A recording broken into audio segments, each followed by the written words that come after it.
Hello friends, dynamic शिक्षा channel में आपका स्वागत है। आज हम यूनिट और डायमेंशन क्लास 11th का एक मोस्ट इम्पोर्टेंट क्वेश्चन करने जा रहे हैं। तो क्वेश्चन कुछ ऐसा है, the velocity of a particle is defined as v equal to alpha T plus beta upon T plus gamma. इस तरीके से हमें क्या दिया हुआ है, एक रिलेशन दिया हुआ है और यहाँ पर हमें क्या करना है, मतलब ये एक पार्टिकल की वेलोसिटी को कुछ ऐसे एक्सप्रेस किया गया है। यहाँ पर हमें बाय यूजिंग डायमेंशन फॉर्मूला निकालना है या वैल्यू निकालनी है अल्फ़ा बीटा गामा की। ठीक है, तो अल्फ़ा बीटा गामा का क्या आएगा, कोई डायमेंशन आएगा, वो हमें फाइंड करना होगा। तो देखते हैं कैसे ये बनने वाला है। तो सॉल्यूशन पे बात करते हैं। देखो फॉर्मूला हमें दिया हुआ है v equal to alpha T plus beta upon T plus gamma. अगर आपने डायमेंशन चैप्टर पढ़ा हुआ है तो यहाँ पर एक होमोजेनिटी प्रिंसिपल की बात करेंगे। तो होमोजेनिटी क्या होती है?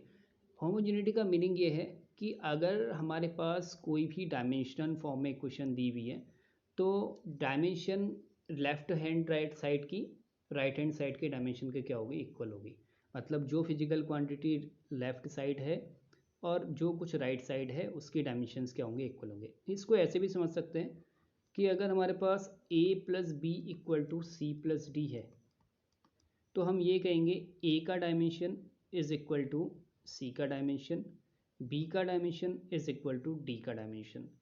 और अगर हम दूसरा कोई फॉर्मूला लिखें a equal to B plus C, तो यहाँ पर हम कहेंगे जो a का डायमेंशन है वो b के डायमेंशन के इक्वल है और b का डायमेंशन c के इक्वल है। मतलब कभी भी अगर इक्वेशन के अंदर हमें प्लस माइनस दिखता है तो वहाँ पर हमें ये समझना है कि जो डायमेंशन होंगे प्लस वाले साइन ये एक दूसरे के क्या होंगे, इक्वल होंगे। जैसे a b के इक्वल भी होगा, a c के इक्वल भी होगा। और सेम दैट b का जो डायमेंशन है, dimension of a equal to dimension of b और डायमेंशन ऑफ c, तो मतलब सबके डायमेंशन इक्वल होंगे। तो इसी को यूज करते हुए हम क्या करते हैं, यहाँ पर क्वेश्चन बनाते हैं। तो हमें क्या गिवन है, हमें गिवन है v equal to alpha T plus beta upon T plus gamma. तो सबसे पहले हमें पता है, देखो इसको यूज करते हैं, a equal to B equal to C, मतलब dimension of v equal to dimension of alpha T. तो इसको हम इक्वल करेंगे तो कैसे होगा, dimension of v equal to dimension of alpha T. अब v होती है वेलोसिटी, तो वेलोसिटी का डायमेंशन कितना होता है, एल टी माइनस वन। ठीक है, तो ये होता है वेलोसिटी का। अब यहाँ पर अल्फ़ा तो हमें निकालना है, वो कांस्टेंट कोई टर्म है, उसका हमें डायमेंशन निकालना है जो हमें नहीं पता है। टी टाइम है तो टाइम का डायमेंशन होता है टी। अब ये टी कहाँ चला जाएगा, डिवाइड में चला जाएगा, तो ये हो जाएगा L T minus one divide by T. तो यहाँ से जो सॉल्व होके आएगा एल टी माइनस वन तो ऐसा ही रहेगा। ये टी की पावर क्या चले जाएगी, न्यूमिनेटर में चली जाएगी, हो जाएगी टी की पावर माइनस वन। देखो अपॉन में प्लस वन था, ऊपर जाके पावर, जैसे पावर के क्वेश्चन बनाते हैं सेम तरीके से सॉल्व होता है। तो ये लास्ट जो आंसर आएगा एल टी माइनस टू। तो ये डायमेंशन किसका आ गया, अल्फ़ा का। मतलब जो अल्फ़ा का डायमेंशन है वो है एल टी माइनस वन। तो ऐसे हमने कंपेयर कर दिया। अब हम दूसरे को कंपेयर करते हैं।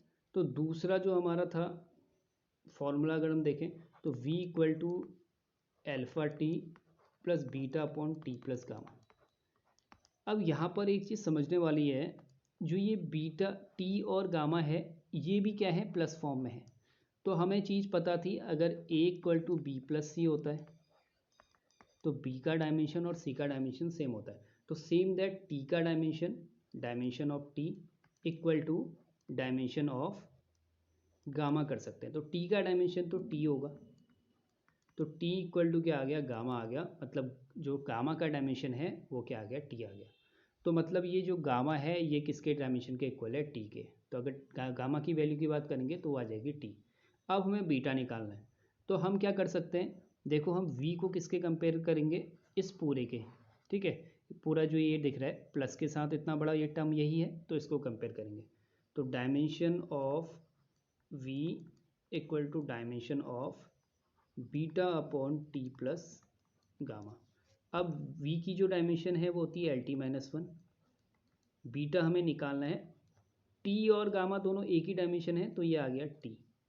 तो फिर ये t कहाँ शिफ्ट होगा, इसके साथ शिफ्ट होगा, तो यहीं पे इसको कर देते हैं, बीटा इक्वल टू आ जाएगा LT-1 इंटू टी और आंसर इज L।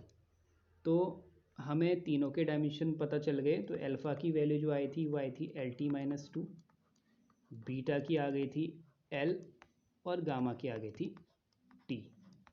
इसको ऐसे जो स्क्वायर ब्रैकेट होता है उसमें रखा जाता है। तो इस तरीके से ये क्वेश्चन है। ऐसे बहुत सारे क्वेश्चंस आप सॉल्व कर सकते हो। तो इसी की हेल्प से आप इस तरीके के क्वेश्चन सॉल्व कर सकते हो। ये क्वेश्चंस तो मैं IIT के अंदर भी कुछ इस तरीके से क्वेश्चंस देखने को मिल सकते हैं। तो फिर इसी तरीके की जो वीडियोस हैं आपको देखने को मिलेंगी। थैंक्स फॉर वॉचिंग, और चैनल को सब्सक्राइब कर देना, लाइक शेयर तो कर ही देना। ठीक है, ओके, बाय, मिलते हैं नेक्स्ट वीडियो में।